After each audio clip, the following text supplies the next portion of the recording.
Hozir men sizlarga bir nechta xatolarni va o'sha xatolarni qanchalik farzand hayotiga ta'siri haqida ma'lumotlar berib o'taman. Birinchisi, bolalarni ongsiz ravishda tarbiyalash. Bu eng katta xatolardan biri hisoblanadi.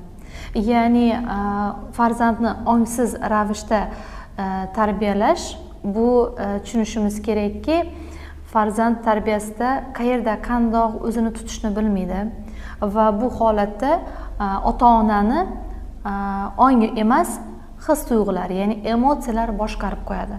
Bu degani, ya'ni ota-onani o'zi hali bola, katta bo'lmaslarga bir nechta xatolarni va o'sha xatolarni qanchalik farzand hayotiga ta'siri haqida ma'lumotlar berib o'taman. Birinchisi, bolalarni ongsiz ravishda tarbiyalash. Bu eng katta xatolardan biri hisoblanadi. Ya'ni farzandni ongsiz ravishda tarbiyalash, bu tushunishimiz kerakki, farzand tarbiyasida qayerda qandoq o'zini tutishni bilmaydi va bu holatda ota-onani ongi emas, his-tuyg'ular, ya'ni emotsiyalar boshqarib qo'yadi. Bu degani, ya'ni ota-onani o'zi hali bola.